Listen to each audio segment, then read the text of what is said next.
안녕하세요. 친절한 회계사 허승용입니다. 요즘 직장인분들 중에 투잡하시는 분들이 많으신데요. 투잡하시는 분들이 가장 궁금해 하시는 게 바로 세금과 4대 보험입니다. 그 중에서도 특히 4대 보험이 어떻게 달라지는지 정말 많이 궁금해 하시는데요. 그래서 오늘은 직장을 다니시면서 투잡을 하시는 분들을 위해 투잡을 할 때 4대 보험이 어떻게 적용되는지 영상을 제작해 보았습니다. 투잡하시는 분들, 일반 직장인들하고 비교할 때 나의 4대 보험이 어떻게 달라지는지 영상 끝까지 시청하시면서 확인해 보시면 좋을 것 같습니다. 직장을 다니시는 분들 중에 여러 가지 이유로 투잡을 하게 되시는 경우가 많습니다. 가장 큰 이유는 경제적인 이유가 가장 많은 것 같은데요.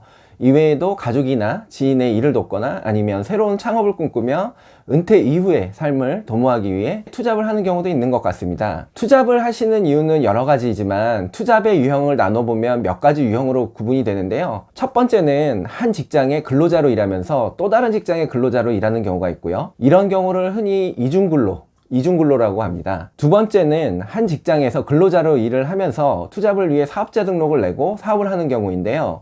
이런 경우는 근로소득 플러스 사업소득 유형이 됩니다. 참고로 사업자 등록을 내지는 않았지만 프리랜서 형태로 부업을 하는 경우도 이 유형에 해당된다고 보시면 됩니다. 그런데 두 번째 유형, 즉 직장을 다니면서 별도의 사업장을 운영하는 경우, 이 사업장에 직원이 있는지 없는지에 따라 유형이 또 구분이 되는데요. 투잡으로 운영하시는 사업장에 직원이 있는지 없는지에 따라 4대 보험 처리가 크게 달라지기 때문입니다. 이 구분은 정말 중요한데요. 이렇게 유형을 구분해 놓고 하나의 직장만을 다니고 있는 직장 가입자의 4대 보험과 차이가 어떻게 나는지를 비교해보면 이해가 잘 되실 거라 생각이 됩니다. 4대 보험이라고 하면 국민연금, 건강보험, 고용보험, 산재보험 이렇게 4가지로 구분이 되고요. 2022년 현재 4대 보험 요율은 지금 보시는 표와 같습니다. 국민연금은 비과세급여를 제외한 급여에 9%를 내게 되는데요. 근로자와 사업주가 반반씩, 그러니까 각각 4.5%씩 부담하게 됩니다. 그런데 급여가 높다고 국민연금도 무제한으로 비례해서 올라가지는 않는데요.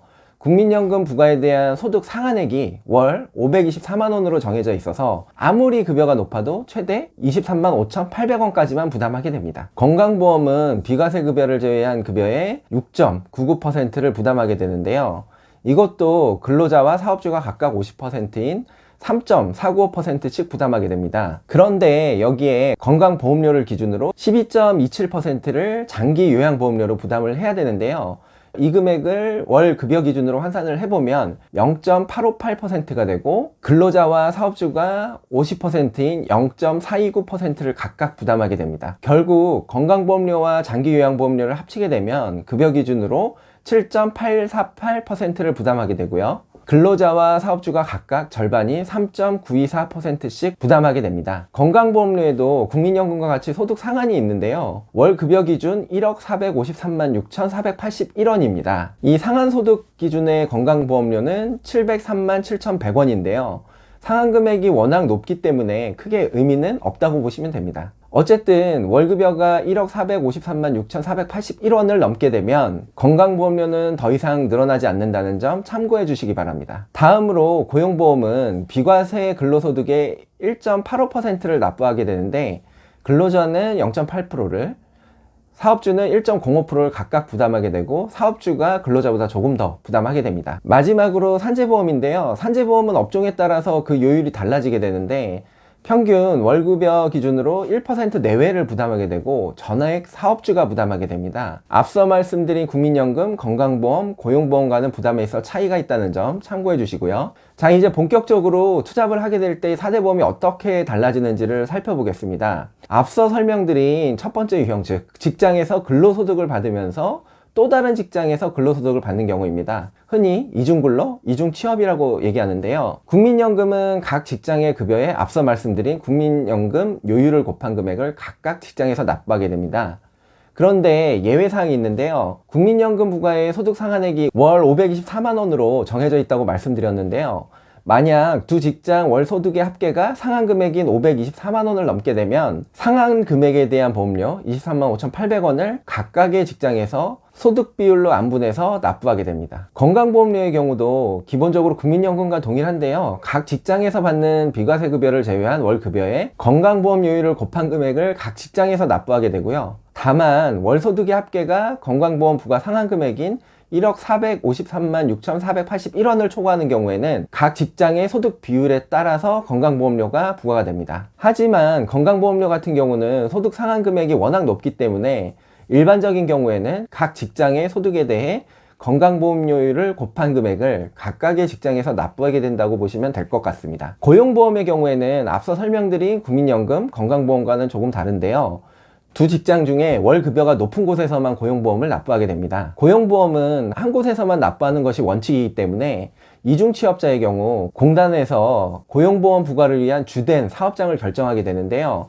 주된 사업장을 결정할 때는 첫 번째 월급여가 높은 사업장, 두 번째 근로시간이 많은 사업장, 그리고 월급여와 근로시간이 같은 경우에는 근로자가 선택한 사업장을 주된 사업장으로 선정하여 고용보험료를 부과하게 된다는 점 참고해 주시기 바랍니다. 그리고 고용보험은 한 곳에서만 납부하게 되다 보니까 주된 사업장이 결정이 되면 공단에서 주된 사업장이 이 내용을 통보하는 과정에서 이중취업이 드러나게 될 수도 있다는 점도 알아두시면 좋을 것 같습니다. 산재보험은 각 직장에서 각 직장의 소득에 적용되는 산재보험료율을 곱해서 각 직장에서 각각 납부하게 되는데요. 다만 근로자가 아닌 사업주가 전액 부담하게 된다는 점만 다른 보험들과 차이가 있다는 점 참고해 주시기 바랍니다. 두 번째 유형에 대해 살펴볼 텐데요. 근로소득을 받는 직장을 다니면서 직원이 있는 사업장을 운영하는 경우입니다. 사업장에 직원이 있는 경우에는 사대보험 가입을 하는 사업장에 해당이 되기 때문에 사업주도 직장 가입자가 됩니다. 결국 투잡을 하는 분이 직장 가입자 플러스 직장 가입자 형태가 되기 때문에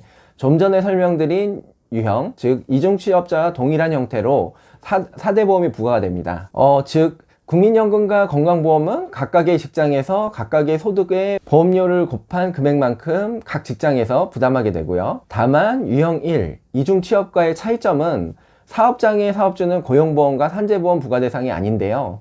그렇기 때문에 고용보험과 산재보험은 원래의 직장에서만 납부하게 된다는 점 기억해 주시기 바랍니다. 또 한 가지, 유형 1, 이중근로, 이중취업과의 차이점은 일반적인 이중근로의 경우에는 산재보험을 제외한 국민연금과 건강보험을 나와 고용주가 반반씩 부담하게 되는데요. 지금 보시는 유형 2의 경우에는 내가 직장 가입자이자 사업주이기 때문에 결국 보험료를 반반씩 부담하는 게 아니라 내가 전부 부담하게 된다는 사실 알아두시기 바랍니다. 마지막으로 유형 3, 근로자이면서 직원이 없는 사업장을 운영하는 경우인데요. 이 경우에는 근로소득을 받는 직장에서만 사대보험을 납부하게 됩니다. 영상 처음에 설명드린 일반 직장 가입자와 동일하다고 보시면 되는데요. 직원이 없는 사업장은 사대보험 측면에서 사업장으로 보지 않기 때문에 사대보험료가 부과되지 않기 때문입니다. 다만 2022년 7월 1일부터는 직장의 소득이 2천만 원을 넘는 경우 2천만 원을 초과하는 부분에 대해 건강보험료가 부과됩니다. 예를 들어 직장을 다니면서 직원이 없는 별도의 사업장을 운영하는데 매출에서 비용을 뺀 소득 금액이 3천만 원이 발생했다면 3천만 원에서 2천만 원을 차감한 1천만 원에 대해 장기 요양보험을 포함한 건강보험료율 7.848%를 곱한 78만 4,800원의 건강보험료를 기존 직장 건강보험료 외에 추가로 납부해야 합니다. 이 추가 보험료는 기존 직장보험료처럼 회사에서 절반을 내주는 게 아니기 때문에 투잡을 하시는 분이 전부 부담해야 된다는 사실 알아두셔야 할 것 같습니다. 지금까지 직장인의 사대보험 부과에 대해서 설명을 드렸는데요. 사대보험이 복잡하고 어렵긴 한데 지금 설명드린 내용을 기준으로 이해를 하신다면 거의 웬만한 투잡 케이스에 대해서는 사대보험을 어떻게 납부하게 되는지 그 구조에 대해 충분히 이해하실 수 있을 거라 생각됩니다. 이상 친절한 회계사 허승용이었습니다. 감사합니다.